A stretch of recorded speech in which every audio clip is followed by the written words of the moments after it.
How on earth are the Jews, as a group, so good at everything they do? How many children in Middle Eastern countries that surround and generally hate Israel owe their lives to this Jew? Is that irony? Is it ungrateful ignorance? When Israel started in 1948, it was just a patch of semi-desert next to the Mediterranean. And look at Israel now. Not many people realise that it's actually a technological powerhouse. It's small, but it's a powerhouse. So to answer the question, what did the Jews ever do for us, scientifically?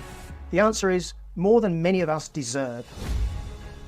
Jews make up 0.2% of the world population. Guess what percentage of Nobel Prize winners have been won? About 20%. They are overrepresented by a factor of over 100, 10,000%. They are awfully good at so many things. We have Google, Dell Computers, Facebook, Warner Brothers, DreamWorks. But let's look at the scientific achievements of the Jews. Albert Einstein, Time Magazine's Person of the Century. Without Einstein, so many things that we have today would be effectively impossible. For example, lasers. Without lasers, there's no internet. And the GPS systems would be impossible without Einstein's work on relativity.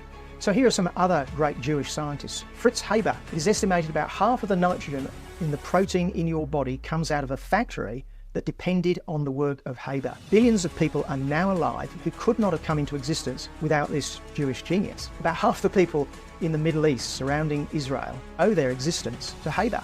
Or what about Jonas Salk? He invented polio vaccines. How many children did Jonas Salk and his co-workers save? How many children in Middle Eastern countries that surround and generally hate Israel owe their lives to this Jew? Like remarkable physicist Lisa Meitner, who co-discovered nuclear fission. Isidore Isaac Rabi worked on nuclear magnetic resonance, NMR, which is fundamental to look at the structure of organic molecules. And I could go on with the other 100+ Jewish Nobels, but there is much said today about the supposed dispossession of Palestinians after Israel became a country. But it never seems to be mentioned that Jews were thrown out of countries in the Middle East, 50,000 from Yemen alone, and look what became of Yemen. Perhaps 1 million Jews have been expelled since the 1940s from Arab countries and Iran.